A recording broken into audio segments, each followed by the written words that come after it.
today with you guys, all things kids. I am going to break down a lot of the snacks that I give my kids and why I do things the way that I do. And then I'll also talk to you guys a little bit about some of the regressions that my little one Enzo has been going through and what I've been doing to manage some of that. By no means am I an expert in parenting. This is just how I do things and what works for me and my kids. So because you guys have asked, because you guys want me to share this, this is what I'm sharing. And I do believe in like some of the research and data and science to back these things up, and so I'll share what I mean by that because I follow the same, when it comes to their food, blood sugar approach that I follow for myself. So let's talk about snacks first.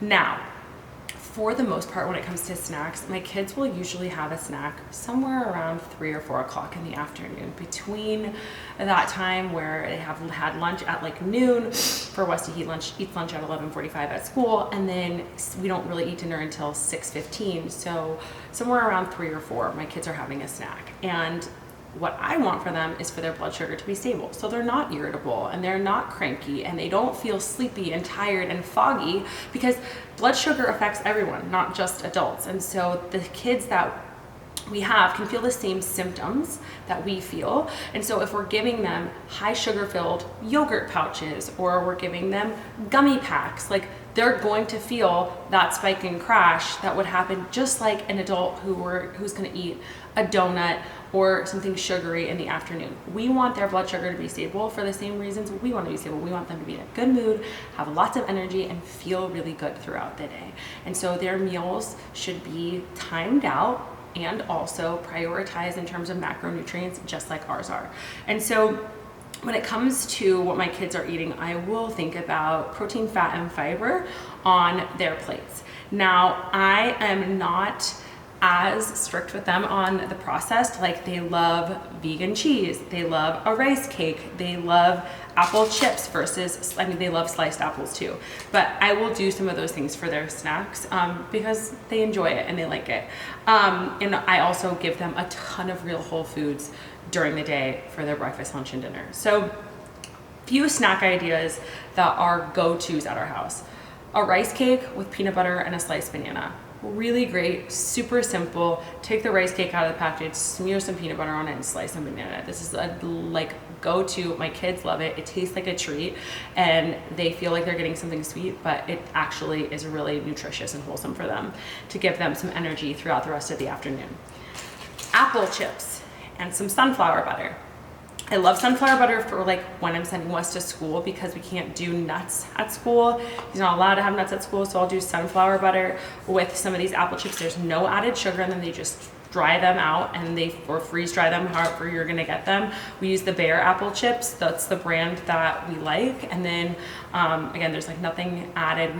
They use the like plain apples, and then my kids like to dip them in a sunflower seed butter. And honestly, they don't really know the difference between sunflower seed butter and peanut butter. And so if you need something, most schools are okay with sunflower seed butter because it doesn't really have the same allergic effect as peanuts do, and that's why they're trying to keep those things out of the classroom. So that's a good one. We do these veggie chips with some guacamole or some mashed avocado. Mashed avocado is great for their blood sugar. It's going to satiate them for dinner. It's going to help keep them full because of its high fat content. I like these chips because they're veggie chips that have flax seeds in them, so they have some fiber in them. The avocado also is going to have some fiber in it to help keep their digestion going, keep things regular. Hold on, let me tell you what these chips are. These chips are Good and Gather organic, and they're just corn chips, but like I said, they've also got some veggies thrown in there, and they've got some flax seeds, which I like for the added fiber. Then my kids also love like a charcuterie plate, which is fabulous because I feel like they're getting a variety of different nutrients and they'll get some fruit, some nuts. So what I'll usually do is take some BioLife vegan cheese. I don't like to give my kids dairy. I had to not give my kids dairy when they were younger. Like when Wes was born, I was like, no, we're not doing it. I was super strict. Then all of a sudden we started letting it creep in, like here and there. When we went to my mom's house, when we went on vacation, all of a sudden my kids started getting ear infections. The second that we cut out the dairy, ear infections be gone. And I will tell you, for me, as somebody who suffered from like chronic yeast infections and just like digestive issues up the wazoo, dairy is inflammatory. 70 to 80% of the population does not have the proper enzymes to be able to process dairy. And so that's why I don't like it. If it works for you, it works for you, but it doesn't work for me or my kids. And so I give them the Violife. They're usually made from like almonds or cashews. They like the cheddar slices. Enzo really likes the feta. I'll cut that up. We'll do some salted pistachios because my kids really like those, and then some raspberries. And it's a really nice, well-rounded plate with a good amount of fat, some protein, some healthy fiber. Again, something to like satiate them and keep them full until dinner. Now, if I'm going to let my kids have a treat and I want to like let them indulge a little bit, this is not a regular occurrence. This is not an everyday snack, but we will do one of these fruit rolls that are the bare ones. I like these because they are much less processed than what you would find like in like a fruit roll up that has all of the dyes and sugars and crazy things. This has 8 total grams of sugar, and I don't know what the ingredient list is, but the ingredient, apples, pears, strawberries, and black carrot extract. So they're so much cleaner than what you would find in like a fruit roll up. It's just the fruit and it's all dried and it's nice and simple for their systems. Now, I would not recommend going above 10 grams of sugar for anything, for a treat, for a snack, for anything for your kids. Really be on the lookout for that, because if you do, I mean, and once in a while, they're at a birthday party, have a piece of cake, go for it. But I'm talking day to day. If you're giving them snacks and things like that that have more than 10 grams of sugar per serving, they are going to be bouncing off the walls and they are going to feel a huge crash later. And when you wonder, like, why is my kid throwing these crazy tantrums? That can be a big part of it. So they think that these are special treats. And then the other thing are these Simple Mills brownies. So they're gluten-free. They have 9 grams of sugar. And again, the ingredients are really, really clean. So we brought these on a road trip recently to give our kids when they were in the backseat and they were losing their minds. And it worked like a charm because they thought they were getting a brownie. Almonds, coconut nectar, tapioca starch, molasses, all things that you can pronounce. Raisin juice concentrate for freshness, baking soda, sea salt, cocoa powder, vanilla. Like, you want to be able to read the ingredients on the things that you are giving your kids. If you see things like maltodextrin, aspartame, like all of these ingredients, red dye, number 6, like, we don't know, what the hell is that? Like, what is that? You want to be able to pronounce the things on the package of the things that you're giving your kids. Like, that is really, really key and really, really important, because what they put in their bodies, it creates a lasting effect, not only on their taste buds, but on what they're setting the tone for in terms of their metabolic flexibility. And so that's that on the snacks piece. Now, when it comes to sleep regressions and behavior regressions and all of that stuff, again, I am no expert, but what I will tell you guys is that it has been something that's come up with both of my boys, more intensely with Enzo.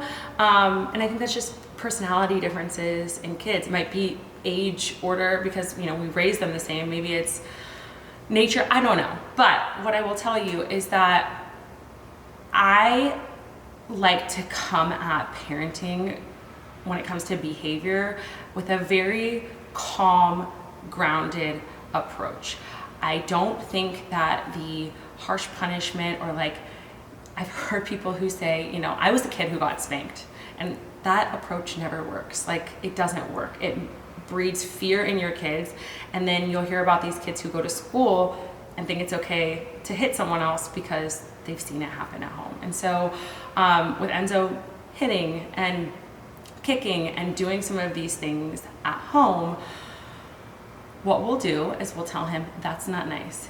be gentle. Can you be gentle? And we show him what gentle is. And we do a little pet on his face or on his head. And then he shows West gentle. And we try it again and again and again until the behavior is enforced. And it may be an approach that takes longer to enforce. It may be something that is more time consuming as a parent.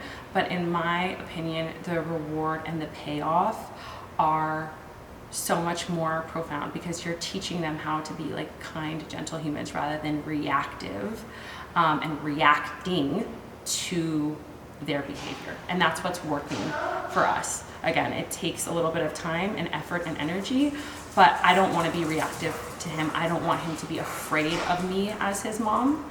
I want him to see me as a role model and modeling the behavior that I want him to have. And same thing goes for his brother. So we'll have West show him, what does it mean to be gentle? What does it mean to be soft? What does it mean to be nice? Now, when it comes to the sleep thing, I have a little bit harsher of an approach because I need to sleep at night. And when we first had West, he was a great sleeper. He started sleeping through the night at 10 weeks, so I never had to worry about this.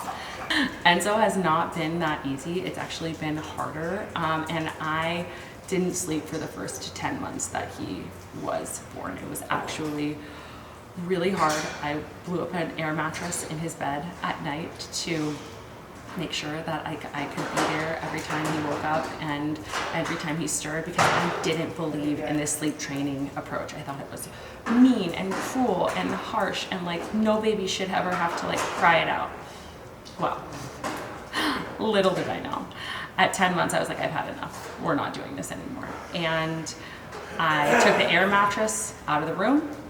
We did 3 nights where for 20 minutes, I would let him cry. If it went longer than that, I would go in, I would comfort him, I would put him back to bed, and then we would start all over again. And if he woke up again, same thing. It took 3 nights, and he started sleeping through the night. Thank goodness, hallelujah.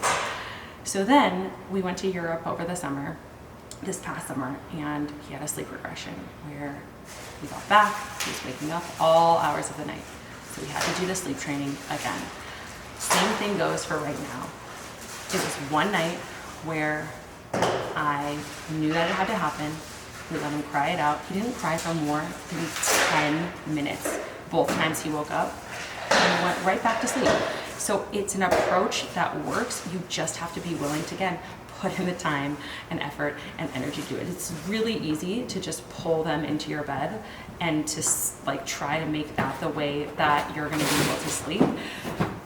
It's just, you don't really get any sleep that way. At least I don't. When my kids are in my bed and they are tossing and turning and kicking me and making noise, I'm not sleeping well. And so this is what works for us. It may not be what works for you, but I hope that that answers any questions around sleeping. And I think that in my philosophy, I really do feel like they're learning to self-soothe. They're learning to become more independent. And that's what I want for my kids, both not just when they're sleeping, but in their play as well. I want them to have this independent play. I want them to feel like they don't need me 100% of the time to be able to like live life and to be okay. And we travel a lot, so I want them to feel safe in their sleeping area when we're traveling, when we're away, when it's not the exact same crib that they're going to be in. And so giving them the space to be able to learn to do that, I think, is really important. Your philosophy might be different, your parenting philosophy on behavior might be different, but that's what works for us. So I hope that this video was helpful, and I hope that's something that you can come back to when you are looking to nourish your kids and really help them along the way.